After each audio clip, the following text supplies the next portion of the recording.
Sua morte repentina chocou o mundo. Um final terrível para uma vida glamurosa. Uma princesa morta num túnel parisiense escuro numa colisão fatal.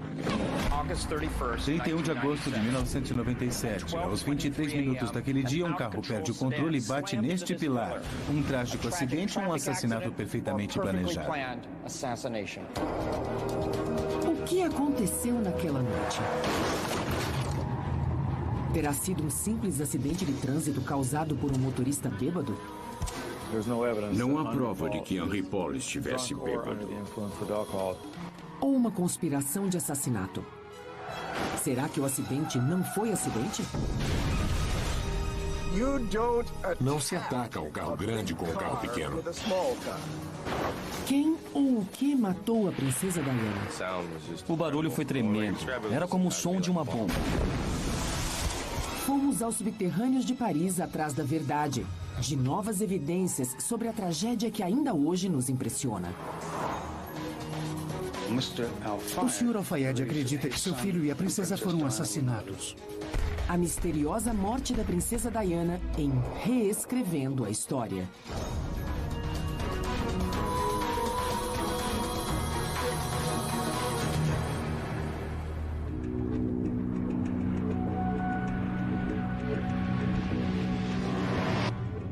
A morte da princesa Diana chocou e entristeceu o mundo inteiro. Desde o seu casamento de conto de fadas, passando por um divórcio escandaloso, até sua ressurreição como mulher livre e independente, Diana foi venerada. E então, de repente, num túnel sob as ruas de Paris, ela se foi. O Mercedes no qual ela estava se chocou contra um pilar de concreto reforçado. Diana, seu namorado Dodge Fayed e o motorista Henry Paul morreram. Só o guarda-costas de Dodge, Trevor Rhys Jones, sobreviveu. Ele não se lembra do acidente. Depois de alguns dias, começaram a circular rumores de que a batida não fora de fato um acidente.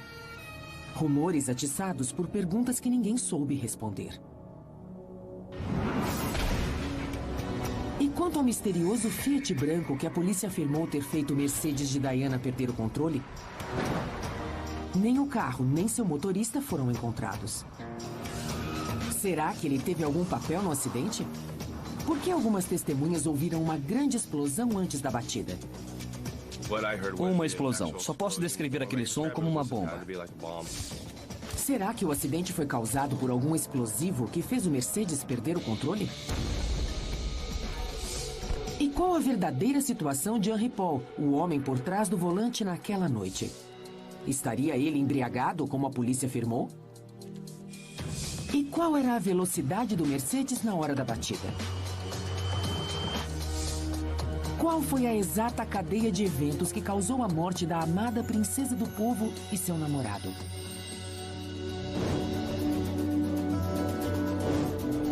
A batida fatal foi o clímax de um romance tumultuado que havia começado no início do verão, quando Diana conheceu Dodge Fayed, o filho do egípcio bilionário Mohammed Al-Fayed.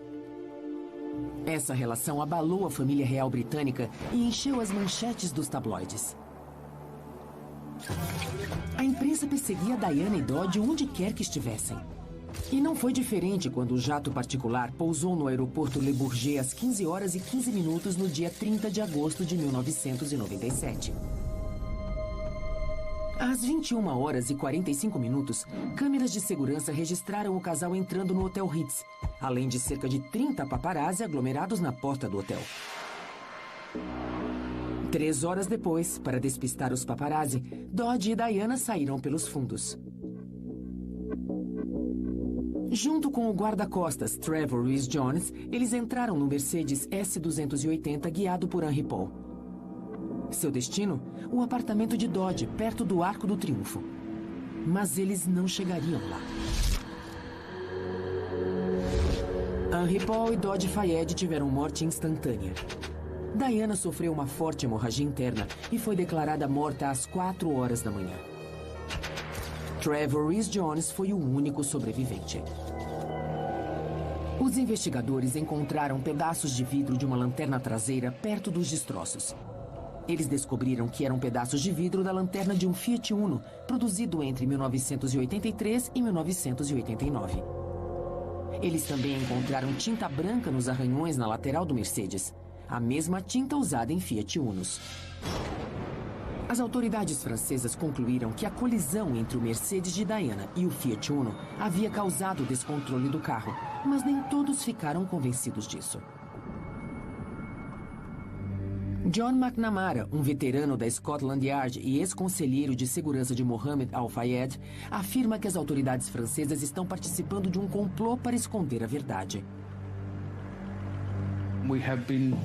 Não tivemos acesso ao tribunal para interrogarmos as testemunhas, para inquiri-las sobre o que descobrimos, sobre os fatos inexplicáveis que aconteceram. Será que as dúvidas que cercam o acidente indicam a existência de um plano sinistro? Sou um investigador profissional com 26 anos de experiência na Scotland Yard e estou certo de que este não foi um simples acidente. Entendo porque o Sr. Al-Fayed acredita que eles foram assassinados. Para ajudar a revelar a verdade sobre as mortes da princesa Diana e de Dodi Fayed, Reescrevendo a História reuniu uma equipe de especialistas. O engenheiro forense Richard Zirnick vai analisar os dados da cena do acidente. Os especialistas em direção defensiva Gordon Hale Edwards, Greg Powell e Jeff Miller tentarão reproduzir a colisão. O patologista forense Dr. David Posey examinará o laudo da autópsia do motorista Henry Paul. E o engenheiro acústico Jack Freitag testará a precisão das testemunhas.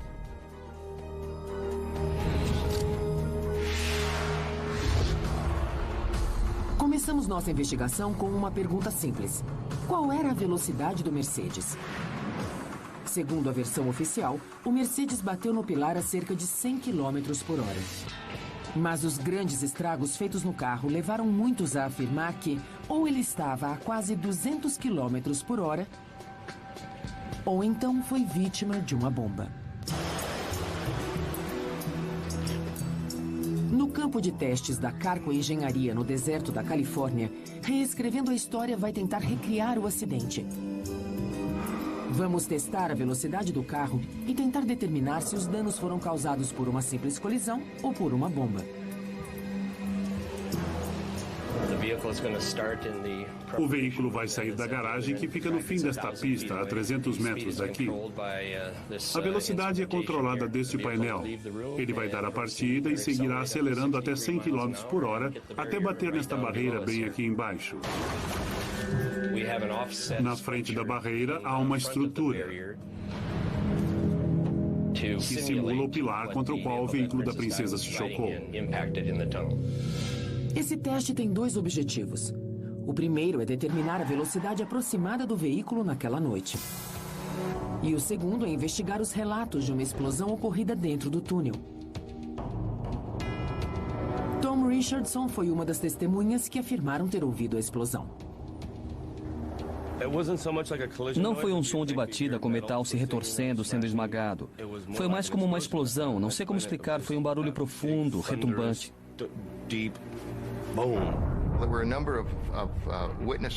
Várias testemunhas ouviram o barulho no túnel. A maioria afirma ter ouvido uma ou duas explosões. Vale a pena saber se o som da batida pareceu uma explosão ou se alguma coisa causou mesmo uma explosão. Será que o som foi feito por uma bomba? Ou será que as testemunhas confundiram o som? Jack Freitag é engenheiro acústico e trabalha na Charles M. Salter Associados, uma das maiores empresas de projetos acústicos do mundo. Freitag vai recriar o som exato da colisão para descobrir o que as testemunhas realmente ouviram. Mas não será uma tarefa fácil. O primeiro passo é gravar o som exato produzido pela colisão. Freitag aproveitou nosso teste de velocidade e trouxe seus equipamentos para gravar o som do carro se chocando contra um pilar de cimento. O maior desafio em nossa tarefa é gravar os sons no nível certo, e para chegar a isso faremos várias tentativas. Para esta experiência, eles usarão um Pontiac Bonneville, um carro de tamanho semelhante ao Mercedes S280. Finalmente, às 15 horas, depois de 5 horas de preparação, o teste vai começar. Com todo o equipamento preparado, o carro dá a partida.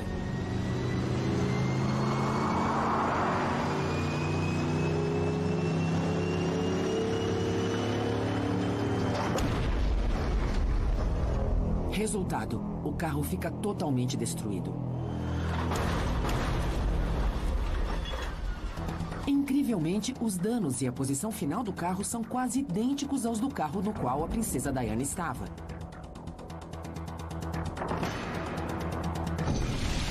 O lado do motorista foi completamente esmagado. E para qualquer passageiro sem cinto no banco de trás, o acidente seria fatal. Parece que o carro de Diana devia estar mesmo a cerca de 100 km por hora quando atingiu o pilar do túnel. Além disso, o estrago causado é consistente com um acidente de trânsito e não com uma explosão. Mas o teste não explica como ou por que o acidente aconteceu. O que fez o Mercedes perder o controle? A equipe de Reescrevendo a História voltou-se para o misterioso Fiat Uno. Será que ele só estava no lugar errado na hora errada? Ou será que foi usado como arma?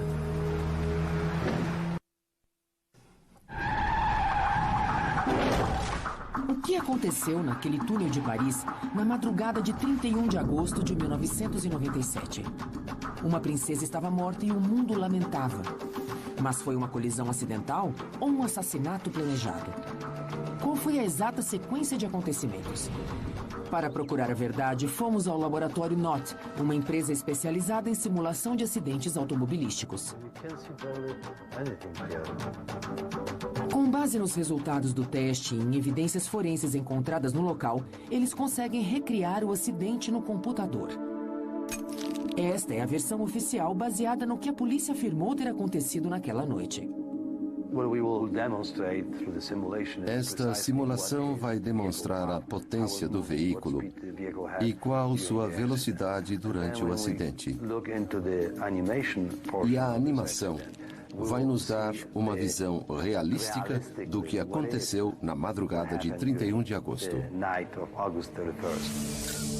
As dimensões exatas do túnel estão no computador, onde foram armazenados dados como o comprimento das marcas deixadas pelos pneus no asfalto, a distância entre a colisão inicial e a batida fatal e a velocidade estimada dos dois veículos. Depois de um mês de trabalho, a simulação está pronta. O Mercedes entrou no túnel a cerca de 120 km por hora. Ele desviou de um Fiat Uno, mas o acertou de leve. Henri Paul fez uma manobra arriscada e tentou controlar o carro. Tarde demais.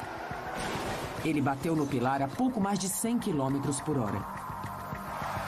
Esta é a versão oficial dos eventos, na qual tudo não passou de um trágico acidente.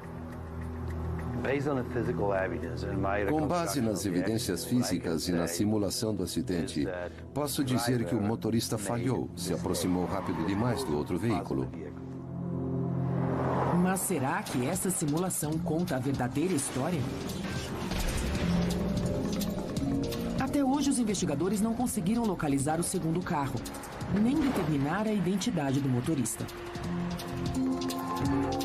John McNamara acredita que o motorista do Fiat possa ter feito deliberadamente o Mercedes perder o controle.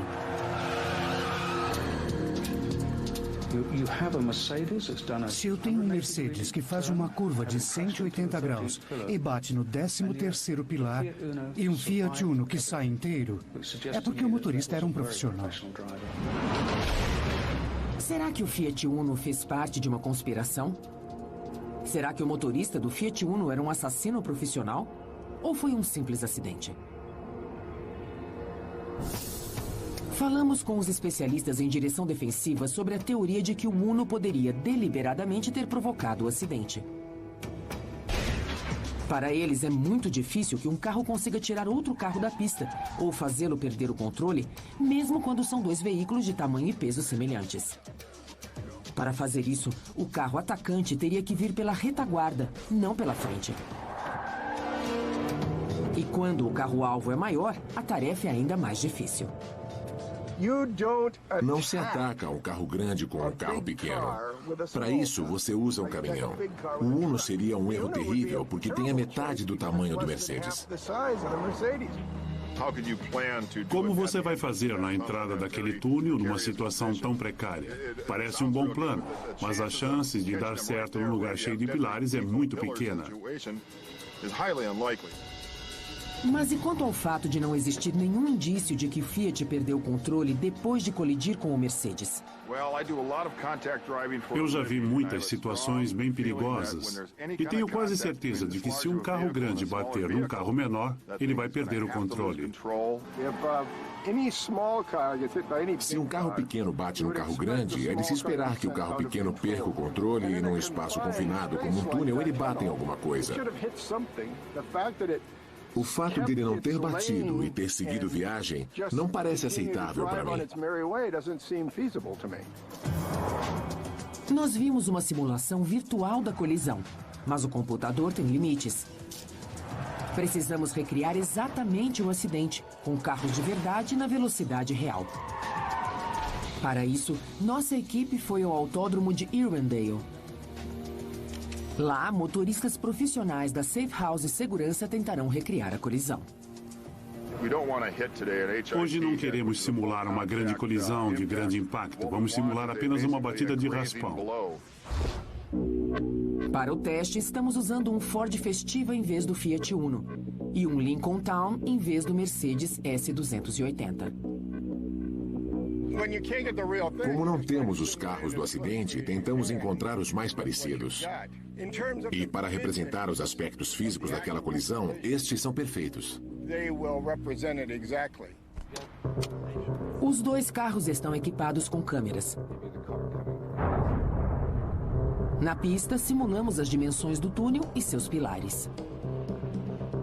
Um ponto fundamental e que torna a experiência tão perigosa é a diferença de velocidade entre os dois carros. Segundo os relatos, o Mercedes estava pelo menos a 120 km por hora quando entrou no túnel. A velocidade do Uno era a metade disso. Eu estou muito preocupado porque a diferença de velocidade entre os carros é enorme. É muito estressante para mim. Se eu errar, nem que seja por poucos centímetros, o estrago pode ser grande. Posso fazer o carro capotar, perder o controle. Devido ao perigo, colocamos uma barra de reforço atrás dos bancos dianteiros do Festiva e Greg usará equipamento de proteção. O teste vai começar. Vou fazer 3 ou 4 tomadas e volto para trocar a fita. Tá legal.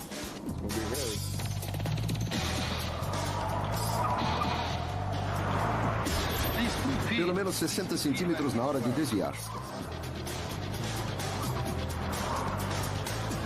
Passou por uns 20 centímetros dessa vez.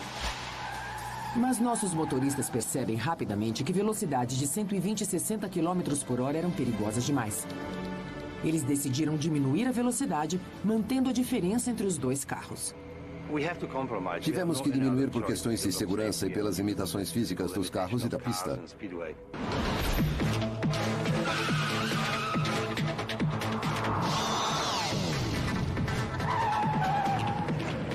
Você quase puxou meu cabelo.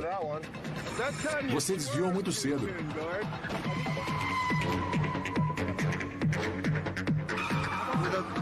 Foi quase, uns 2 centímetros, muito perto.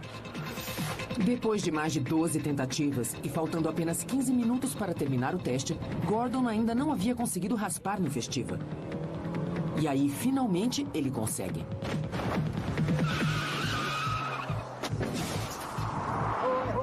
Espero que tenham gravado isso. Gravaram?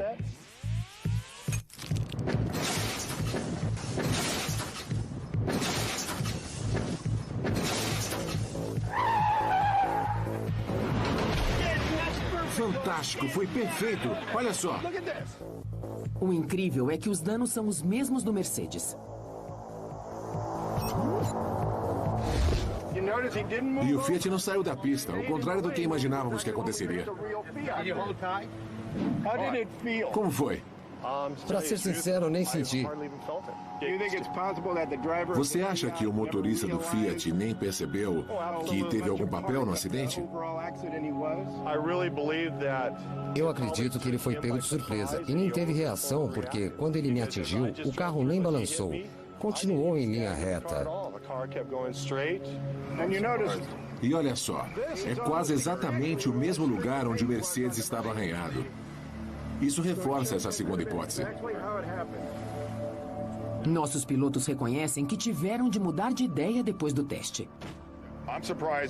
Eu estou surpreso porque achei que com a batida e o estrago que havia no Mercedes, o Fiat havia sido jogado fora da pista, jogado contra um dos pilares ou na lateral do túnel, mas não foi. Bem, provamos que pode ter sido um simples acidente. O Fiat pode não ter batido no túnel como eu imaginava. Pode muito bem ter continuado na pista e ter saído do túnel com um pequeno estrago na traseira. Estou surpreso que este choque não tenha tirado o carro da pista. Eu também. Não imaginava que um carro deste tamanho pudesse bater num carro menor sem fazê-lo perder o controle numa pista estreita de 3,5 metros de largura. Mas vimos que é possível. Nossa experiência demonstrou que a colisão entre o Fiat Uno e o Mercedes pode realmente ter sido só um acidente. O motorista do Fiat pode ter mantido o controle depois de ter sido atingido por um carro bem maior. Mas talvez o maior mistério de todos seja o papel do Fiat Uno e a identidade do motorista. Será que era apenas um inocente passando pelo local? Tenho certeza de que o motorista do Uno viu o Mercedes batendo no pilar e rodando até parar. E ele reagiu jogando o carro para a esquerda. Desviou do Mercedes e seguiu viagem. Isso é certo. Mas se o Fiat não teve nada a ver com o acidente, por que o motorista não parou para ajudar? E por que ele não apareceu para dizer o que viu? Essa pessoa pode ter a chave do mistério do que aconteceu naquela noite, mas as autoridades francesas não conseguiram identificá-la. E um homem que talvez fosse o misterioso motorista morreu 3 anos depois em circunstâncias suspeitas. E quanto aos testemunhos que afirmam ter havido uma explosão antes da batida? A equipe de Reescrevendo a História vai ao local do acidente para investigar a teoria de que a colisão pode ter sido causada por uma bomba.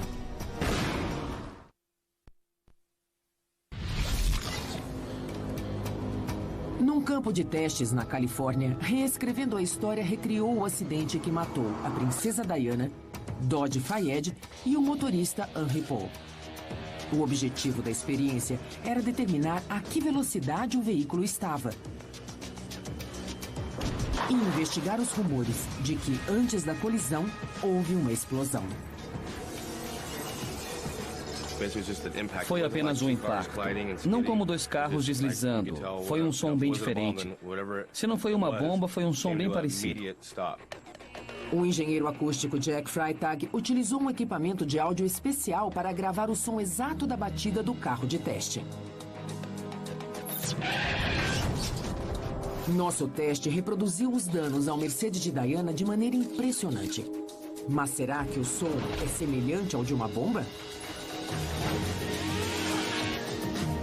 Ótimo, o canal 1 está limpo e esse é o nosso microfone, parece bom.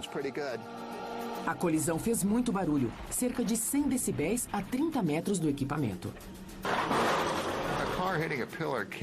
Dentro de um ambiente com tanta reverberação, um carro batendo num pilar lembra uma explosão. Queremos descobrir se o som foi causado de fato por uma bomba ou se foi resultado do barulho de uma colisão, modificado pela reverberação dentro do túnel, que abafou os sons de alta frequência, fazendo que soasse como uma explosão. Mas essa experiência só pode ser feita no mesmo local onde o desastre ocorreu. A nossa equipe terá de ir à França para reproduzir o mesmo som do teste de colisão dentro do túnel, para determinar qual foi o verdadeiro som da colisão fatal. E para reproduzi-lo com a maior fidelidade possível, conseguimos que o túnel ficasse fechado ao tráfego por 6 horas. Esta é a primeira vez que uma equipe de investigadores faz esse tipo de experiência no local do acidente.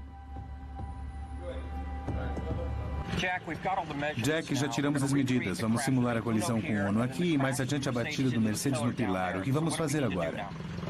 Vamos ligar o equipamento. Acho que podemos começar. Jack Freitag trouxe as gravações das 2 colisões que simulamos na Califórnia. O desafio agora era reproduzir o som do impacto no mesmo volume daquela noite. Mas todo problema tem solução. Reescrevendo a história, localizou membros de um clube francês de som automotivo, que emprestaram seus carros para nossa experiência.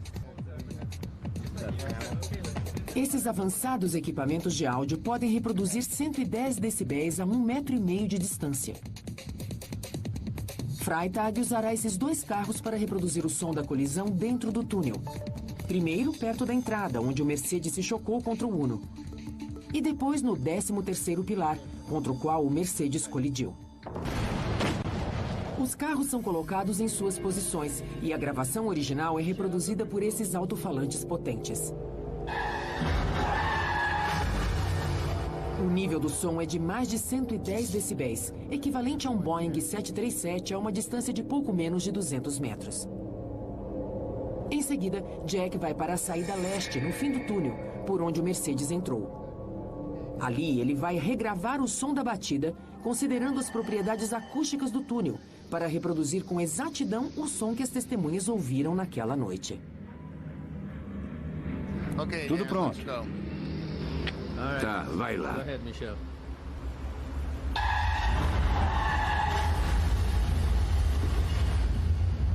Mesmo fora do túnel, o som da batida ultrapassa os 89 decibéis.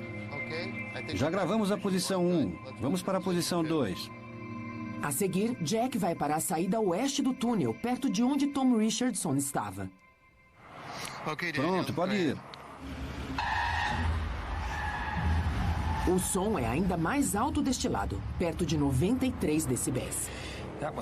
Aqui é muito mais alto do que do outro lado. Se uma testemunha estivesse aqui, teria ouvido com facilidade.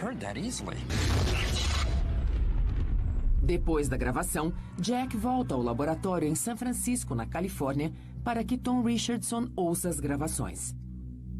Primeiro, Jack mostra o som gravado fora do túnel do lado leste. Troy, roda o primeiro.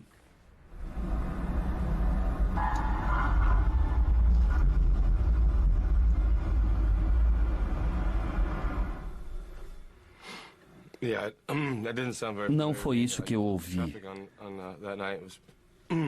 Havia muito barulho de trânsito naquela noite. E eu ouvi basicamente uma explosão, o impacto do acidente. E o som do impacto foi tão incrível que eu só consigo descrevê-lo como uma bomba.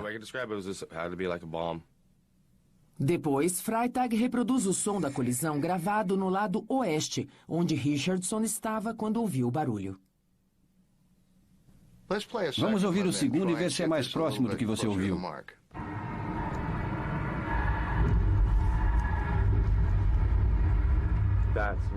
Foi isso que eu ouvi. Foi bem parecido com isso, com certeza. Foi o que eu ouvi. Quando ouvi a gravação do lado oeste, me lembrei, foi aquilo mesmo. Quando ouvi, fiquei todo arrepiado. Foi exatamente aquilo. Nossos testes sugerem que o som da explosão pode ter sido causado pelo choque do Mercedes contra o pilar. As testemunhas podem ter confundido o barulho com o de uma explosão.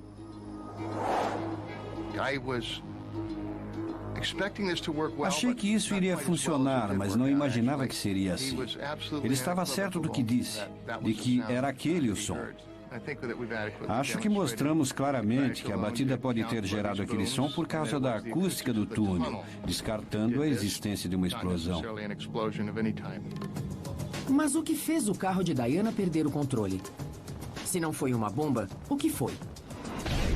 Alguns dias depois do acidente, surgiram rumores de que a história estava mal contada. Ao Alguns investigadores começaram a suspeitar que a princesa Diana e Fayed, filho de um dos homens mais ricos da Inglaterra, haviam sido mortos. Será que a morte da princesa Diana foi um trágico acidente ou um assassinato?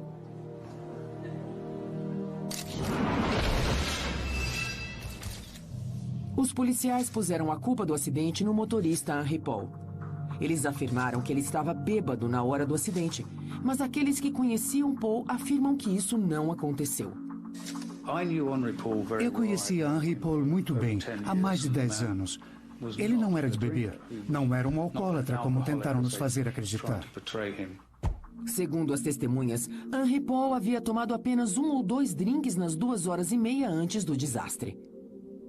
O laudo oficial da autópsia mostrou que o nível de álcool no sangue de Paul estava entre 1,73 e 1,75 gramas por litro, quase 4 vezes a mais que o limite legal na França. Quanto álcool Henry Paul consumiu? E de que maneira essa quantidade de álcool afetou sua capacidade de dirigir? Para responder a isso, nossa equipe foi ao simulador de direção avançado na Universidade de Iowa para fazer um teste com Daniel Martinez. Aqui é a sala de controle onde monitoramos os testes no simulador. O NADS é o simulador de pesquisa mais sofisticado do mundo. Desenvolvido pelo Departamento Nacional de Trânsito, ele usa um carro de verdade dentro de uma cúpula e um sistema de controle computadorizado para permitir que o motorista guie num ambiente virtual. É uma maneira perfeita de testar os efeitos do álcool no motorista sem ameaçar sua vida ou a de outros motoristas. Vamos avaliar seu tempo de reação a várias situações nesse cenário virtual, envolvendo outros veículos. Antes de beber, Daniel faz o teste no simulador.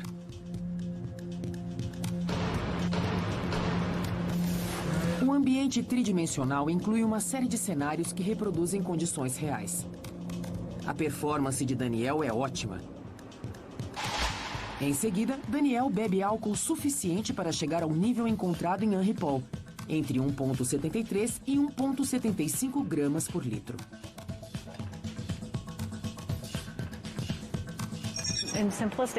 Para isso, demos a ele uma dose de vodka com suco de laranja e pedimos que tomasse de estômago vazio, em determinados intervalos, para garantir que ele chegasse aos níveis que desejávamos. Hi-fi, né? É.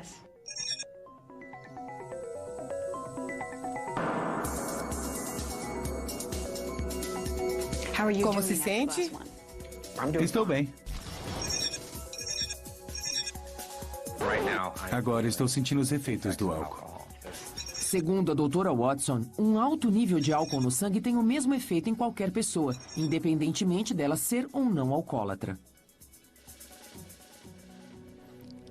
Geralmente, os efeitos danosos são os mesmos, tanto em pessoas que costumam beber pouco como naqueles que bebem muito. A diferença é que se você bebe muito, precisa de mais doses para atingir o mesmo nível de álcool no sangue, mas os efeitos serão os mesmos. Você não pode dormir. Cerca de 2h30 e 11 drinks depois, Daniel finalmente chega ao mesmo nível alcoólico relatado na autópsia de Henry Paul. Precisa beber isso. Tô mole. Agora ele está sentindo os efeitos do álcool. Eu tô muito bêbado. Várias vezes ele apaga. Precisa sentar, amigo. Finalmente é hora de guiar. Daniel é levado ao simulador. Um membro da equipe de pesquisas vai com ele. Não dá pra guiar desse jeito. É? É. Olha só, eu olho pra frente, vejo o simulador, mas eu sei que não tem jeito de guiar. Eu estou muito mal. Muito mal.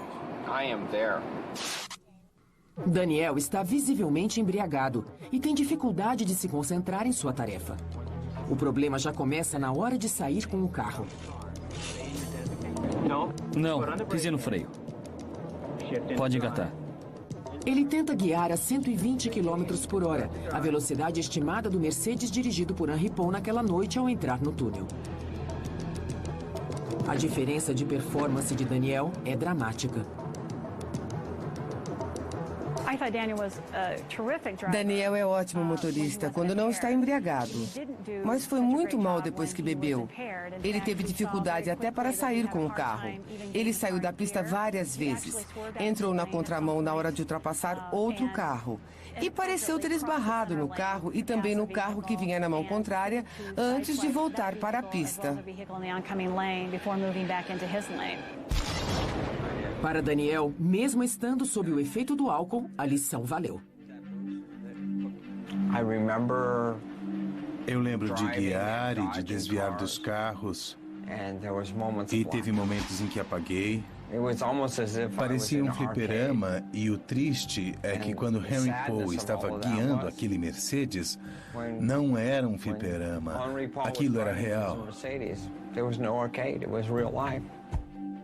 Nosso teste mostra que se o nível de álcool no sangue de Henry Paul era mesmo o que está no laudo, ele não tinha condições de guiar. Mas como é possível provar que ele estava bêbado no momento do acidente? Talvez o próprio Henry Paul, de seu túmulo, possa nos dizer.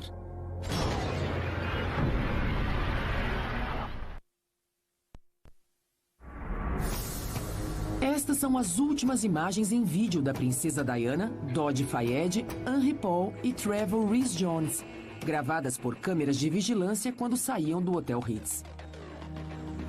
Nessas imagens, Henry Paul não parece estar embriagado, mas a conclusão da polícia foi de que ele estava. Existe alguma maneira de resolver esta aparente contradição? Talvez a resposta esteja no próprio laudo da autópsia. Pedimos ao patologista forense, Dr. David Posey, para reavaliar as conclusões do laudo. Embora o médico legista tenha afirmado que Henry Paul tinha um altíssimo nível de álcool no sangue, não há indicação de que ele costumasse beber. Em bebedores contumazes, nós examinamos o fígado, que é aqui. Uma das coisas que observamos, a menos que haja cirrose, é que o fígado aumenta. Além disso, a cor marrom avermelhada normal se altera, vai do amarelo acinzentado ao amarelo alaranjado. É isso que se vê em quem costuma beber muito. Em Henry Paul não havia nada disso.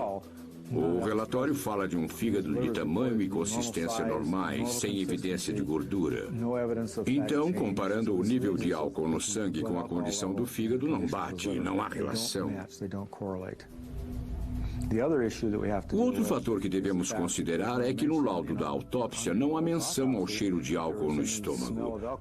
Se ele fosse um bebedor, se tivesse uma quantidade de álcool no organismo suficiente e consistente com um nível de 1,75 miligramas por decilitro, deveria haver um forte cheiro de álcool no estômago dele durante a autópsia. E não há nenhuma menção a isso. Pedimos ao Dr. Posey para ver as fitas de segurança do Hotel Ritz gravadas naquela noite, procurando algum indício de que Henry Paul estivesse bêbado. A gravação foi aos 20 minutos do dia 31 de agosto de 1997. Vemos Henry Paul, Trevor Rhys-Jones, a princesa Diana e Dodi.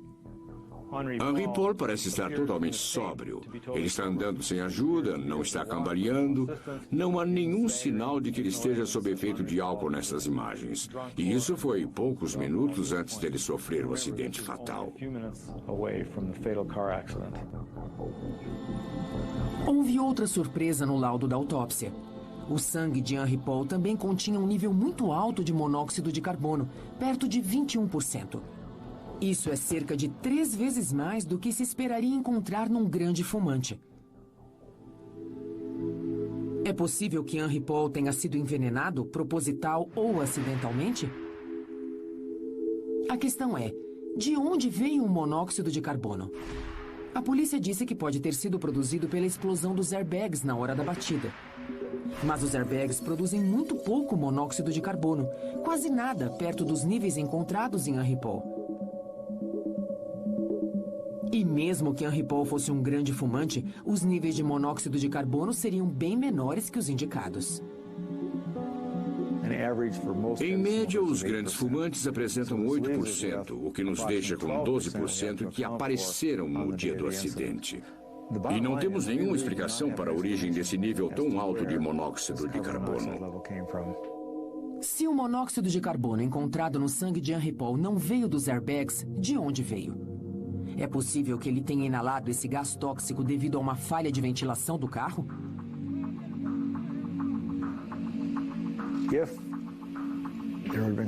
Se houvesse monóxido de carbono dentro do veículo, teríamos visto a mesma alteração em Dodge e na Princesa Diana.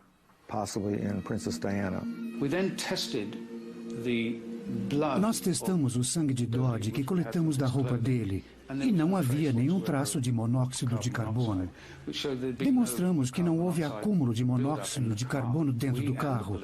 Nós e a polícia examinamos o apartamento dele para ver se havia problemas no aquecimento. Era verão, então ele nem devia ter ligado, mas não havia nada. Outro carro dele foi testado e também não havia vazamento. A verdade é que aquele não era o sangue de Henry Paul. Será possível que as amostras de sangue de Henry Paul foram contaminadas, intencionalmente ou não?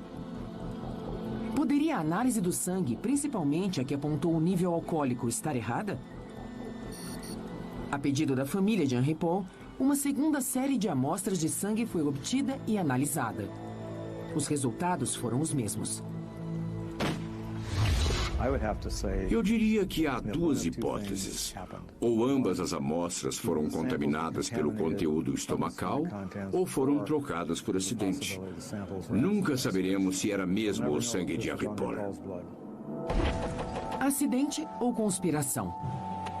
O debate continua. Na minha opinião, foi um acidente muito comum. Simplesmente observando o que aconteceu, é muito difícil encontrar alguma coisa que o diferencie de tantos outros, exceto pelas pessoas envolvidas no acidente. Mas, para algumas pessoas, essas dúvidas persistem e as respostas não são satisfatórias. Me disseram que se eu continuasse investigando em Paris, eu seria preso, porque isso seria considerado obstrução da justiça. Talvez a chave do mistério estivesse com o motorista do segundo carro, o Fiat Uno branco. Mas até hoje a polícia não conseguiu identificar o motorista nem o carro. As autoridades francesas rastrearam 2 homens que possuíam Fiat Unos com danos semelhantes. Um era um guarda de segurança vietnamita, que foi interrogado e liberado. O outro, um repórter fotográfico chamado James Anderson. Nossa investigação nos levou ao Fiat Uno de propriedade de James Anderson. O carro foi vendido a uma oficina um mês depois do acidente.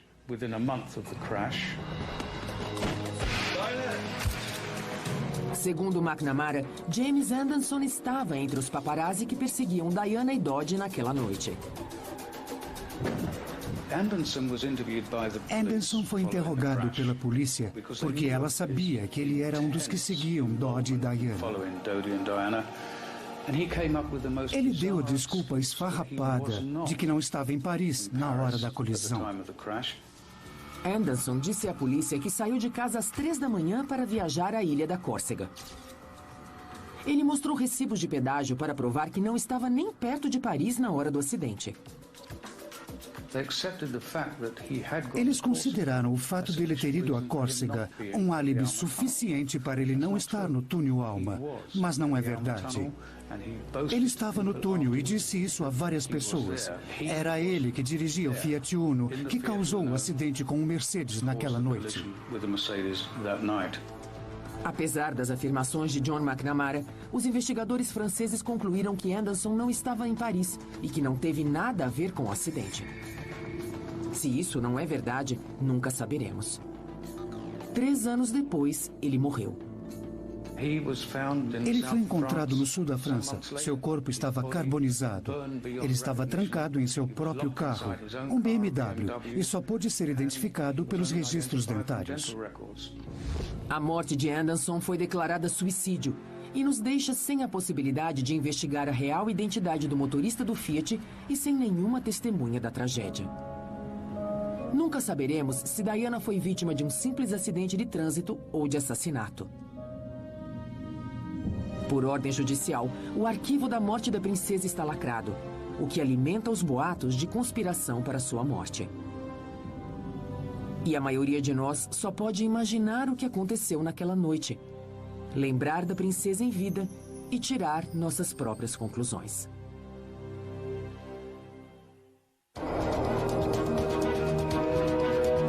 Versão brasileira, Tempo Filmes, São Paulo.